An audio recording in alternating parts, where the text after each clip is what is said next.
Welcome to the fourth lecture of linear vector spaces. ठीक है, तो इसके पहले हम लोगों ने डायरेक्ट स्पैन तक डेफिनेशन देखा था।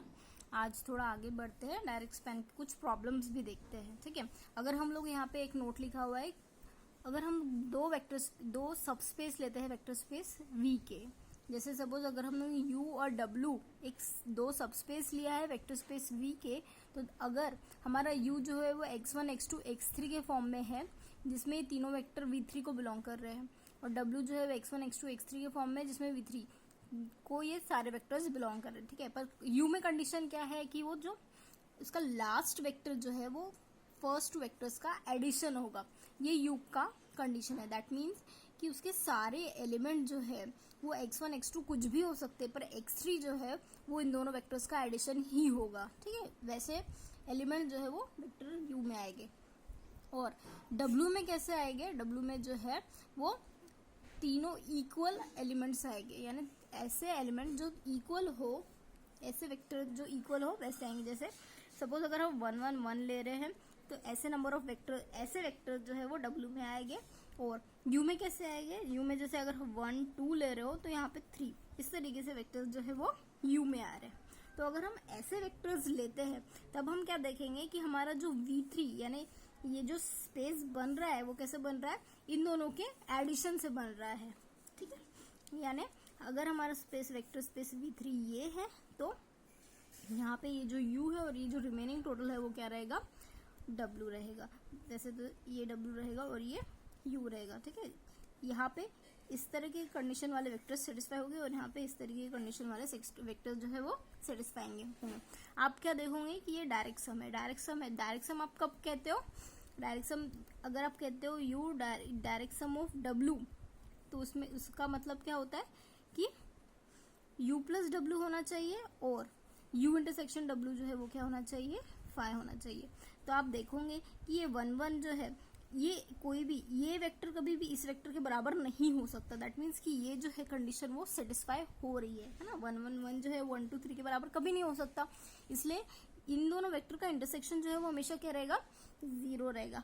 पर अगर आप इसे मिलाओगे और इसे मिलाओगे तो ये जो वेक्टर्स है ये टोटली कहाँ दिखेंगे आपको? ये टोटली आपको V3 में दिखेंगे। ऐसे सारे नंबर ऑफ वेक्टर्स का जब आप एडिशन करोगे तो आपको इस तरह V3 में दिखेंगे। दैट मीन्स कि ये दोनों कंडीशन आपकी डायरेक्ट सम की सेटिस्फाई होती है, और इस तरीके से हम कहेंगे कि U जो है वो डायरेक्ट सम ऑफ W है। ठीक है, ये एक एग्जाम्पल है। सपोज इस तरीके से एग्जाम्पल आया आपको और पूछा कि वो डायरेक्ट सम है या नहीं, U और W डायरेक्ट सम है या नहीं, तो आप यहाँ पे इसका आंसर जानोगे कि U और W जो है वो क्या है? डायरेक्ट सम है। ठीक है, एक प्रॉब्लम दिया हुआ है कि अगर हमारे पास एक S जो है वो स्पैन, इस तरीके के स्पैन से, दो वेक्टर्स के स्पैन से बना हुआ है S, T जो है वो इस तरीके से दो वेक्टर के स्पैन से बना हुआ है।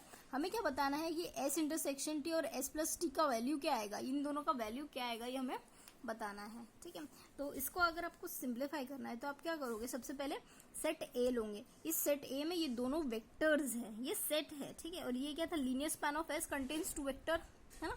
ये जो है लीनियर स्पैन का नोटेशन था, और ये क्या है? सेट का नोटेशन है। इस सेट में 2 एलिमेंट्स है। ठीक है, उस तरीके से B में भी 2 एलिमेंट है। अभी हमको क्या दिया हुआ है कि S जो है वो कैसा है? लीनियर स्पैन ऑफ A है। T जो है वो कैसा बना हुआ है? लीनियर स्पैन ऑफ B से बना हुआ है, बिकॉज B में जो वेक्टर है वही T में है। ठीक है, इसलिए S जो है वो लीनियर स्पैन ऑफ A है, T जो है वो लीनियर स्पैन ऑफ B है। ठीक है, अब आप क्या करोगे? S को लिखोगे। S को किस फॉर्म में लिख रहे हो? AB के फॉर्म में लिख रहे हो ये दोनों वेक्टर। ठीक है, such that AB belongs to the set of real number. अब T को आप कैसे लिख रहे हो? T is a scalar multiple of C and D, और ये दोनों वेक्टर आपने लिख दिया। C एंड D जो है वो क्या है? रियल नंबर्स है। अभी आप क्या करोगे? सिंप्लीफाई करोगे। जैसे A प्लस B लिखा, फिर माइनस से यहाँ पे लिखा, फिर A इंटू 0 हो गया प्लस B इंटू 2, यानी 2B हो गया। ठीक है, फिर यहाँ पे C into 0 plus D into 0, तो यानी यहाँ पे 0 हो गया। फिर C प्लस D, तो ये C प्लस D यहाँ पे आया। फिर C into 0 plus D into 2, तो यानी 2D आ गया। तो इस तरीके से ये वेक्टर्स आपको S और T के मिल गए। अब आपको क्या निकालना है? सबसे पहले आप एक्स इंटरसेक्शन टी निकालते हो, यानी ऐसा कौन सा वेक्टर है जो इन दोनों के इंटरसेक्शन में बिलोंग करता है, अगर आप ये निकालने की कोशिश करोगे।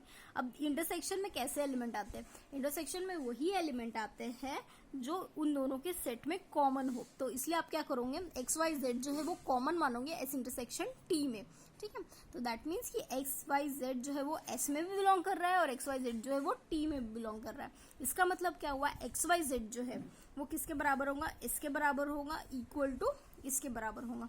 यानी आप यहाँ पे क्या कहोगे कि ए बी सी डी जो है वो क्या है, रियल नंबर के सेटअप पर इस तरीके से है कि A plus B is equal to 0 है, minus A equal to C plus D है, 2b is equal to 2d है। दैट मीन्स कि आप इनको इक्वेट करोगे, ठीक है। ये सारी वैल्यूज जो है वो आप इनको इक्वेट करोगे। अब इक्वेट करने के बाद आप क्या कर रहे हो, अब आप इक्वेट करने के बाद वैल्यूज निकाल रहे हो किसकी, ए बी और सी की। तब यहाँ पे क्या देखोगे कि b is equal to minus A मिल रहा है, b is equal to C plus D मिल रहा है, ठीक है, और b is equal to D मिल रहा है, b इक्वल टू डी मिल रहा है। तो दैट मीन्स कि ये b और d जो है वो क्या है, कॉमन है, b इक्वल टू डी मिल रहा है ना, और ये b का वैल्यू यहाँ पे क्या है, माइनस ए, यानी सी प्लस डी की जगह आप माइनस ए लिख सकते हो। आपने तीनों में b की वैल्यू निकाल ली और b की वैल्यू क्या है, माइनस ए है, तो b का वैल्यू यहाँ पे माइनस ए लिख दिया, b का वैल्यू माइनस ए लिख दिया। इससे आपको क्या पता चला कि b का वैल्यू माइनस ए है और c प्लस डी का वैल्यू माइनस ए है और d का वैल्यू भी क्या है, माइनस ए है, ठीक है। तो यानी आप एक्स वाई जेड लिखोगे जो कि कैसे बना हुआ है, X Y Z is equal to 0, यहाँ से लिखो 0 लिखो, c प्लस डी की जगह आपको क्या मिला है, माइनस ए मिला है, और 2d की जगह क्या मिला है, d का वैल्यू क्या है, माइनस ए। दैट मीन्स कि आप एक्स वाई जेड को कैसे एक्सप्रेस कर पा रहे हो, देखो जिस चीज में आप इजीली एक्सप्रेस कर पाओगे ना वो वैल्यू आपको लिखनी है। जैसे यहाँ पे 0 माइनस ए और माइनस 2a है, ये इसमें आप a में इजीली एक्सप्रेस कर पा रहे हो, इसलिए आपने क्या लिखा, 0 माइनस ए और माइनस 2a लिखा, ठीक है। अब यहाँ से आप क्या कर सकते हो, माइनस ए या फिर ए वेक्टर जो है वो बाहर निकाल सकते हो। जब आपने ए वेक्टर बाहर निकाला तो 0 माइनस 1 माइनस 2 मिला। अब ये जो 0 माइनस 1 माइनस 2 जो है, आप क्या आप देख पाओगे कि ये जो वेक्टर है वो इन दोनों में क्या है, कॉमन है। तो यानी S intersection T is equal to क्या है, ए टाइम 0 माइनस 1 माइनस 2। अब ये जो है वो आर्बिट्री है, ए का वैल्यू कुछ भी हो सकता है, तो यानी एस इंटरसेक्शन टी जो है वो क्या है, linear span of 0 minus 1 minus 2। यानी एस इंटरसेक्शन टी में एक ही कॉमन वेक्टर है जो कि है 0 माइनस 1 और माइनस 2, ठीक है। अब आप क्या करोगे, एस प्लस टी निकालोगे। ये जो एस प्लस टी है वो एस प्लस टी के लिए आप क्या करोगे, पहले तो linear span of A plus linear span of B निकालोगे। पर linear span of A plus linear span of B is equal to आपने क्या लिखा, linear span of A union B, ये फॉर्मूला है। हाँ, linear span of A plus linear span of B is equal to linear span of A union B. तो अब यहाँ पे ए यूनियन बी में कितने वेक्टर आएंगे, चारों के चारों वेक्टर्स आ गए। अब ये जो चारों वेक्टर्स आ गए तो अब आपको आप पहले इनको अच्छे से एनालाइज करोगे, अच्छे से देखोगे। आप यहाँ पे क्या देखोगे कि इसमें से कोई एक वेक्टर जो है वो बाकी रिमेनिंग वेक्टर में आप एक्सप्रेस कर पाते हो क्या। तो आप क्या देखोगे कि ये जो एक वेक्टर है उसको उसके सम स्केलर मल्टीपल टाइम्स आप दूसरे वेक्टर्स को एक्सप्रेस कर पा रहे हो। यानी यहाँ पे 0 1 2 जो है उसको इक्वल टू -1 टाइम्स आप एक वेक्टर लिख रहे हो, 1 टाइम्स दूसरा वेक्टर लिख रहे हो, 0 टाइम्स तीसरा वेक्टर लिख रहे हो। यानी ये जो एक वेक्टर है 0 1 2 वो बाकी तीनों वेक्टर्स में बिलोंग करता है। यानी जो एस प्लस टी है, एस प्लस टी में सिर्फ यहाँ पे आपको 3 ही वेक्टर मिलेंगे, ये बिकॉज ये जो है उसे आप इन्हीं वेक्टर्स के फॉर्म में एक्सप्रेस कर पा रहे हो, इसलिए आपके एस प्लस टी में सिर्फ यही तीनों वेक्टर्स है, ठीक है। यानी इस तरीके से आपने एस इंटरसेक्शन टी निकाला और इस तरीके से आपने एस प्लस टी निकाला।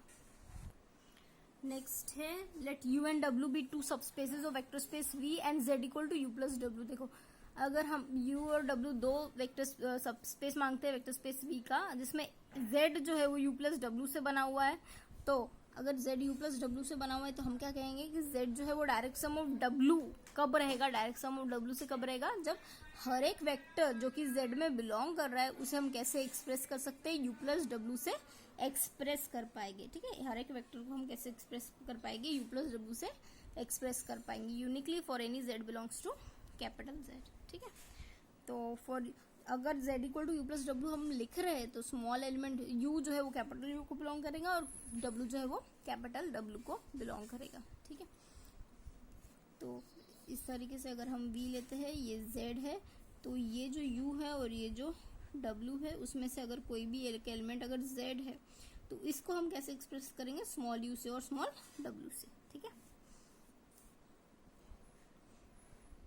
स्मॉल u में और स्मॉल w में कंफ्यूजन मत होना, हाँ। Let ui is between 1 to n be subspaces of vector space v of f, then each of the following is true। आपको ये पता होना चाहिए, अगर हम ये ui जो है सबस्पेस है वेक्टर स्पेस v का, तो अगर हम समेशन हो रहा है ui लेते हैं, यानी यहाँ पे क्या हो रहा है u1 u2 u3 so on, इन सब का एडिशन अगर आप ले रहे हो इज अ डायरेक्ट सम, यानी यहाँ पे क्या है u1 का डायरेक्ट सम u2 का डायरेक्ट सम सो ऑन कहाँ तक जा रहा है, ये जो है un तक है। ये जो डायरेक्ट सम है इसे हम डायरेक्ट सम में कब लिख सकते हैं, जब हर एक ui जो है वो क्या हो, 0 हो और करस्पॉन्डिंग, देखिए ये डायरेक्ट सम है तो इसको हम डायरेक्ट सम कब कहेंगे, जब अगर हमने इस समेशन को इक्वेट किया जीरो से तो वैल्यू हमको क्या मिलनी चाहिए, अगर हमने ये वैल्यू 0 कंसिडर किया तो हर एक ui जो है वो क्या होना चाहिए, 0 होना चाहिए, ठीक है।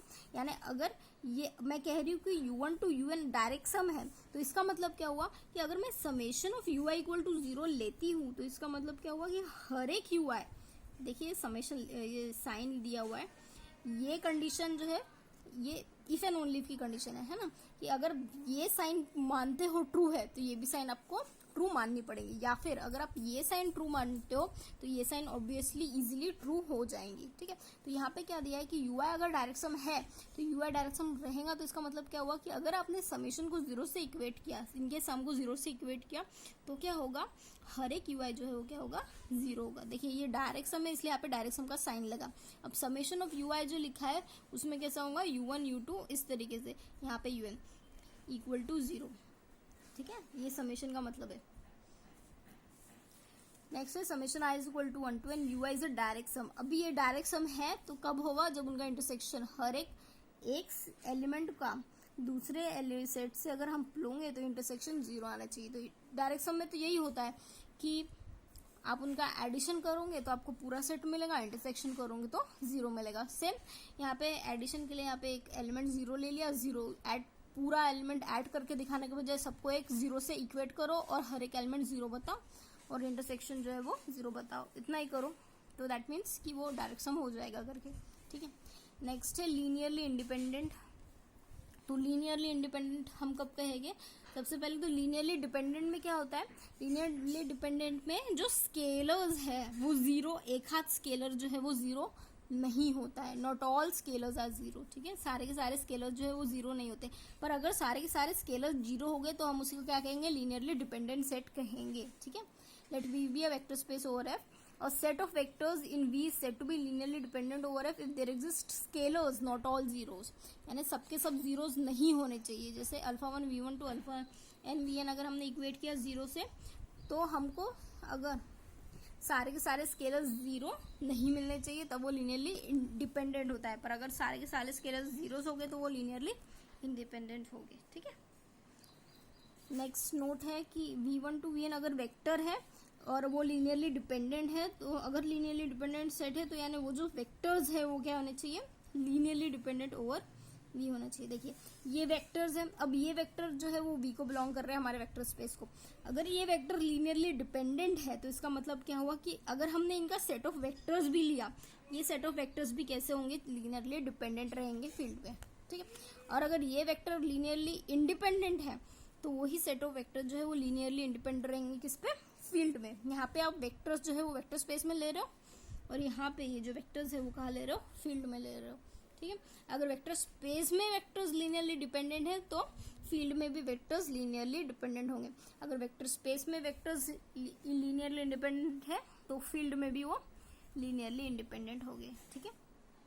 नेक्स्ट नोट है कि अगर हमारे पास वेक्टर्स है, एक 3 सेट ऑफ वेक्टर्स है, x1 x2 x3 y1 y2 y3 z1 z2 z3, ठीक है, ये R3 के वेक्टर्स है।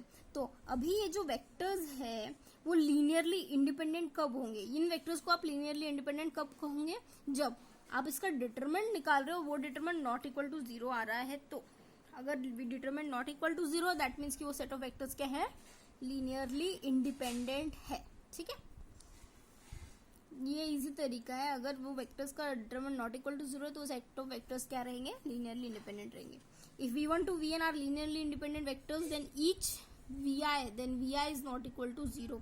वो जो वेक्टर्स है, अगर ये set of vectors linearly independent है तो इसका मतलब क्या हुआ कि वो जो वेक्टर्स है वो नॉट इक्वल टू 0 होना चाहिए। ठीक है, क्योंकि अगर इन सेट के बीच में 0 लिख दिया हमने, तो अगर इसके बीच में कोई एक वेक्टर अगर इक्वल टू 0 हो गया तो 0 इक्वल टू 0 टाइम्स आप बहुत सारे वेक्टर्स ले सकते हो। यानी यहाँ पे आप क्या लिख रहे हो, 0 को इक्वेट कर रहे हो, यानी ये वेक्टर जो है वो 0 नहीं होना चाहिए, ये वेक्टर 0 नहीं होना चाहिए, तभी वो सेट क्या रहेगा, लीनियरली इंडिपेंडेंट रहेगा। ठीक है, let V the vector space and V belong to capital V, then V is linearly independent. अगर ये हमारा वेक्टर स्पेस है और सिंगलटन सेट वी अगर हमने लिया, अब ये जो सिंगलटन सेट वी लिया वो लीनियरली इंडिपेंडेंट है, तो दैट मीन्स कि वी नॉट इक्वल टू 0 होना चाहिए, क्योंकि ये 0 रहा तो सिंगल सेट आप ले रहे हो जो कि 0 है, तो यानी वो क्या है, लीनियरली इंडिपेंडेंट है। ठीक है,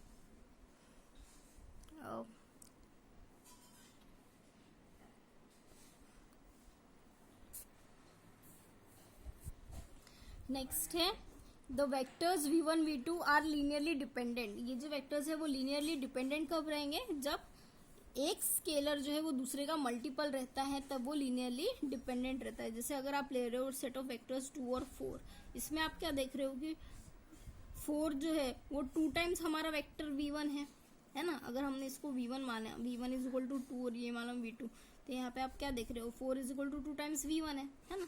तो अगर ऐसे वेक्टर रहेंगे, एक का मल्टीपल दूसरा, तो वो वेक्टर क्या रहेंगे, लीनियरली डिपेंडेंट रहेगा। ठीक है, सिमिलरली अगर हम 3 वेक्टर लेते हो, अगर वो लीनियरली डिपेंडेंट है तो इसमें क्या होगा कि एक वेक्टर जो है वो बाकी 2 का लीनियर कॉम्बिनेशन होगा। ठीक है, अगर एक वेक्टर बाकी 2 का लीनियर कॉम्बिनेशन होगा तो वो क्या कहलाएगा, लीनियरली डिपेंडेंट कहलाएगा। ठीक है, जैसे अगर आपने ले लिया 1 2 3, तो आप यहाँ पे क्या देख रहे हो, ऐसे 3 वेक्टर ले लिया, तो आप क्या देखोगे, 3 is equal to 2 plus 1, that means ये क्या हो गया, लीनियरली डिपेंडेंट वेक्टर हो गया ना। नेक्स्ट है let V with vector space and V belong to N. ठीक है, ये सेट ऑफ वेक्टर जो है वो हमारे वी को बिलोंग कर रहे हैं, तो वी लीनियर कॉम्बिनेशन है इन सारे वेक्टर्स का, तो हम कैसे लिख सकते हैं, that is V is span by v1 to vn। Then अब ये जो सेट ऑफ वेक्टर है इसमें आप क्या कर रहे हो, v से लेके v1 टू vn ले रहे हो, तो ये जो है वो क्या रहेगा, लीनियरली डिपेंडेंट सेट रहेगा। ठीक है, अगर आपने v ले लिया एक वेक्टर जो कि क्या है, लीनियर कॉम्बिनेशन है किसका, v1 से लेके vn का। ठीक है, v कैसे बन रहा है, v1 से लेके vn से बन रहा है, यानी v is equal to v1 plus so on plus vn बन रहा है। ठीक है, देखिए यहाँ पे एक वेक्टर स्पेस v है जो कि कैसे बना हुआ है, v1 से vn तक बना हुआ है। अगर आप एक एलिमेंट इसके बाहर का एक एलिमेंट ले रहे हो, ठीक है, इस सेट के बाहर का एक एलिमेंट ले रहे हो जो कि क्या है, linear combination v1 to vn से बना हुआ है, यानी v is equal to v1 to vn बना हुआ है, तो दैट मीन्स कि v जो है इस स्पैन में बिलोंग करता है। अगर v इस स्पैन में बिलोंग करता है, अगर v जो है इस स्पैन से बन रहा है, v इससे बन रहा है, तब आप क्या कहोगे कि अगर आप इस सेट में v को भी डालोगे तो यानी ये जो सेट रहेगा वो क्या रहेगा, लीनियरली डिपेंडेंट रहेगा। क्यों, क्योंकि ये एक एलिमेंट जो है बाकी एलिमेंट से बन रहा है। जब एक एलिमेंट बाकी एलिमेंट से बनता है तो ऐसा सेट जो है वो क्या रहता है, लीनियरली डिपेंडेंट रहता है। ठीक है, if v1 to vn is linearly independent, अगर ये सेट लीनियरली इंडिपेंडेंट है और v इस सेट में बिलोंग नहीं करता है, अगर v इस सेट में बिलोंग नहीं करता है तो अब फिर v1 टू vn ये जो सेट अगर आप लोगे तो वो सेट क्या रहेगा, लीनियरली इंडिपेंडेंट रहेगा। ठीक है, ये आपने सेट लिया जो कि लीनियरली इंडिपेंडेंट है और v इस सेट से बन नहीं रहा, तो दैट मीन्स कि अब ये v में अगर ये set numbers of element add करोगे तो वो जो सेट आपको मिलेगा वो क्या रहेगा, लीनियरली इंडिपेंडेंट रहेगा। ठीक है, any subset of linearly independent set is also linearly independent, यानी अगर आपके पास कोई सेट ऑफ वेक्टर्स है, जैसे सपोज आपने लिया v1 टू vn, अब ये लीनियरली इंडिपेंडेंट है। ठीक है, तो अगर आपने v से vn-1 के वेक्टर्स भी लिए ना तो वो भी क्या रहेगा, लीनियरली इंडिपेंडेंट रहेगा। सबसेट बोल रहा है, सबसेट यानी उससे छोटा सेट आप लोगे ना लीनियरली इंडिपेंडेंट सेट का, तो वो लीनियरली इंडिपेंडेंट रहेगा। Any super set of linearly independent set is linearly independent. जैसे अगर ये लीनियरली डिपेंडेंट है, ठीक है। तो उस पर अगर आपने Vn+1 भी लिया ना, तो ये जो सेट बच रहा है ना आपके पास टोटल, ये भी क्या रहेगा, लीनियरली डिपेंडेंट ही रहेगा। ठीक है, यानी subset of linearly independent set is linearly independent और super set of linearly dependent set is linearly dependent. ठीक है, ये आपको याद रखना चाहिए दोनों, और ये बाकी भी। ठीक है, तो नेक्स्ट है if X Y Z are linearly independent vectors of a vector space V, then अगर ये लीनियरली इंडिपेंडेंट है ना, तो इनका आप कोई भी कॉम्बिनेशन ले लो, यानी x+z ले लो, y+z ले लो, z+x ले लो, ये लीनियरली इंडिपेंडेंट है, तो इनका कोई भी कॉम्बिनेशन आप ले लो, वो भी क्या रहेगा, लीनियरली इंडिपेंडेंट ही रहेगा। ठीक है, let V be a vector space over F and V1 to Vn belongs to V are linearly independent, then every element in their span has a unique representation in the form, ठीक है, α1 V1 to α n En where each alpha I belongs to F। देखो क्या कह रहा है, अगर आपके पास एक वेक्टर स्पेस है ओवर फील्ड F, और अगर ये आपके पास एलिमेंट्स है, ठीक है, जो कि वेक्टर स्पेस में बिलोंग कर रहे हैं, तो ये वेक्टर्स वेक्टर स्पेस में बिलोंग कर रहे हैं। अब ये वेक्टर्स क्या है, लीनियरली इंडिपेंडेंट है। अब ये लीनियरली इंडिपेंडेंट है, तो ये क्या कह रहा है कि उनको जब आप एक्सप्रेस करोगे बाकी वेक्टर्स के फॉर्म में, तो उनका एक यूनिक रिप्रेजेंटेशन रहेगा, यानी वो रिप्रेजेंटेशन को आप चेंज नहीं कर सकते, जैसे in the form α1 to Vn, αn Vn where each alpha i belongs to V। ठीक है, यानी क्या कह रहा है कि अगर आप एक एलिमेंट अगर उठाओगे और उसको एक्सप्रेस करने की कोशिश करोगे ना, तो उसको आप एक ही तरीके से एक्सप्रेस कर पाओगे, उसके अलावा दूसरे तरीके से आप एक्सप्रेस नहीं कर पाओगे। ठीक है, linearly independent set of vectors में। नेक्स्ट है let V be a vector space over field F, V1 to N belongs to F, then either they are linearly independent on some Vk in linear combination of the preceding ones। अगर हमारे पास एक vector space है जिसमें V1 to Vn belong कर रहे हैं field को, तो या तो वो लीनियरली इंडिपेंडेंट होंगे, यानी ये वेक्टर्स या तो लीनियरली इंडिपेंडेंट होंगे, या फिर कुछ एलिमेंट में वो लीनियर कॉम्बिनेशन में एक्सप्रेस होंगे। यानी ये तो वेक्टर या तो लीनियरली इंडिपेंडेंट है, या फिर उसे हम क्या कर सकते हैं, एक्सप्रेस कर सकते हैं लीनियर कॉम्बिनेशन में बाकी वेक्टर्स के फॉर्म में। ठीक है, यानी ये या तो लीनियरली इंडिपेंडेंट है, या तो हम उसको एक्सप्रेस कर पा रहे हैं बाकी फॉर्म में से। ठीक है, यानी अगर आप V1 to Vn लेते हो, तो यानी या तो वो लीनियरली इंडिपेंडेंट होने चाहिए, या फिर अगर आपने V1 to एलिमेंट और बढ़ा दिए, ठीक है, ये V1 to V के और बढ़ा दिए एलिमेंट, तो आप क्या देखोगे कि अगर आप या तो ये सेट लीनियरली इंडिपेंडेंट है, या तो फिर आप एक एलिमेंट को बाकी के स्केलर मल्टीपल में लिख सकोगे। ठीक है, यहाँ पे जो है ये क्या है, स्केलर्स है। या तो ये सेट लीनियरली इंडिपेंडेंट है, या तो फिर किसी एलिमेंट को आप बाकी के फॉर्म में एक्सप्रेस कर पाओगे। ठीक है, यही वो कहना चाहता है। नेक्स्ट है if V1 to Vn in V and have W is a linear span and if V1 to Vk are linearly independent। ये वेक्टर्स है आपके पास और ये दूसरे वेक्टर्स है। अब ये जो दूसरे वेक्टर्स है वो कहाँ बिलोंग कर रहे हैं, W। ये वेक्टर्स कहाँ बिलोंग कर रहे हैं, W में बिलोंग कर रहे हैं, और ये जो वेक्टर्स हैं वो क्या है, लीनियरली इंडिपेंडेंट है। ठीक है, अब ये जो linearly independent set of vectors है वो इसके बराबर भी हो सकते हैं, या तो फिर इसके कम भी हो सकते हैं। ठीक है, ये linearly independent set of vectors जो है वो क्या है, या तो वो उनके बराबर भी हो सकते हैं, या तो फिर वो उनसे कम भी हो सकते हैं। ठीक है, then we can find a subset of V1 to Vn of the form V1 to Vk consisting of linearly independent elements whose linear span is also W। तो यानी वो क्या कह रहा है कि हम एक फिर में एक सबसेट ढूंढ सकते हैं। सबसेट में क्या रहेगा, सबसेट में जो है वो इससे कम एलिमेंट रहेंगे। सपोज ये Vn है, तो आप क्या करो, यहाँ पे आप एक दूसरा एलिमेंट का सबसेट ढूंढ रहे हो। अब ये जो सबसेट है वो क्या होगा, लीनियरली इंडिपेंडेंट सेट को कंटेन करेगा। या तो वो लीनियरली इंडिपेंडेंट सेट को कंटेन करेगा,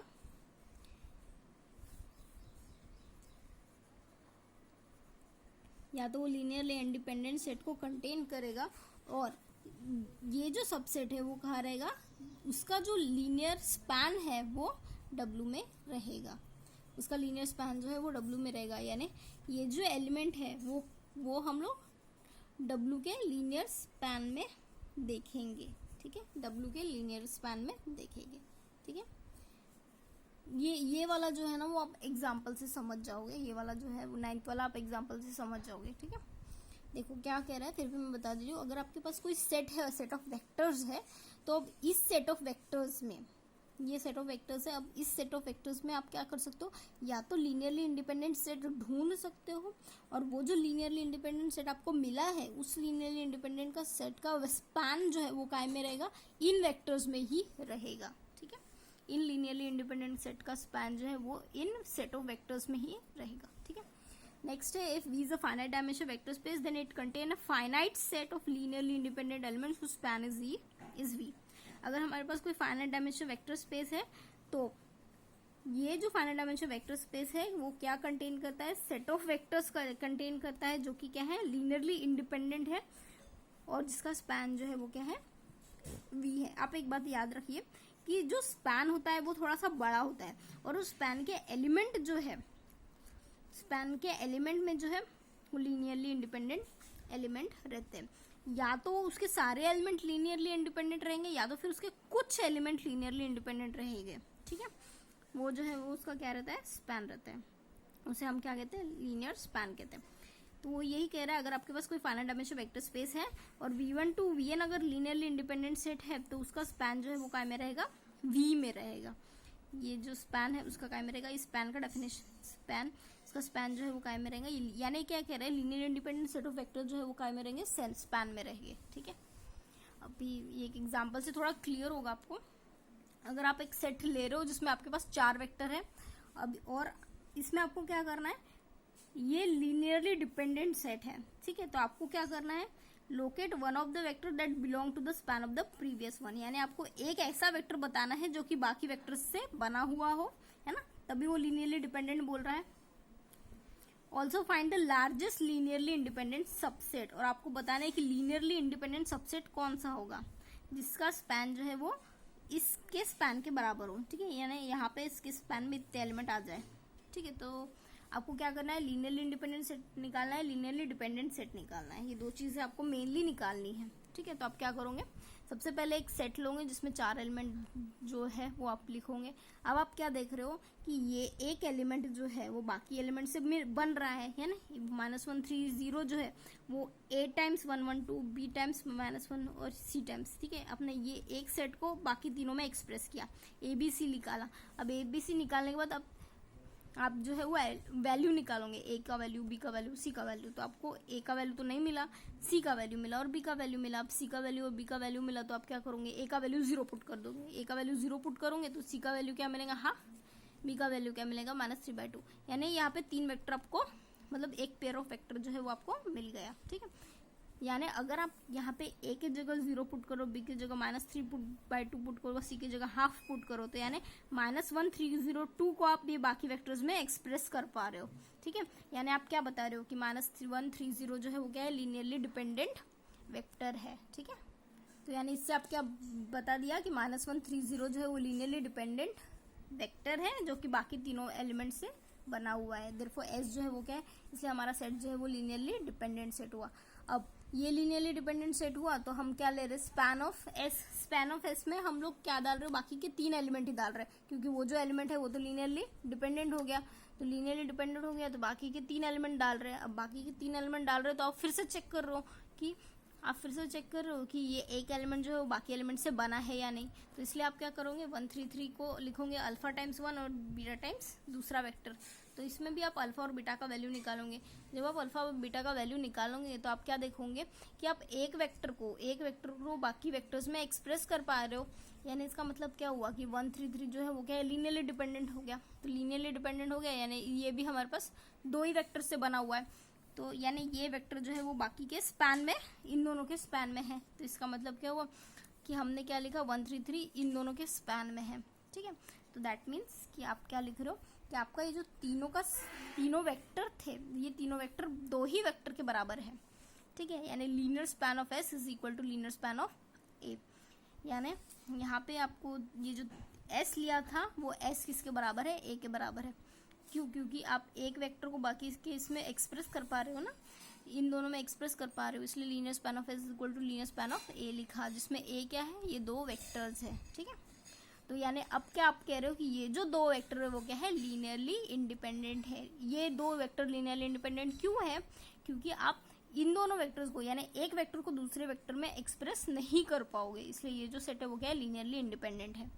Since any vector from them is not scalar multiple of another, hence a vector ये जो है वो क्या है, largest linearly independent subset of S है, जिसका स्पैन क्या है, स्पैन तो S ही है। ठीक है, ये तो मिलते हैं नेक्स्ट लेक्चर में। यहाँ पे आपका एक टॉपिक खत्म होता है लीनियर स्पैन का, तो थोड़ा पढ़िए, लेक्चर्स देखिए, बाय।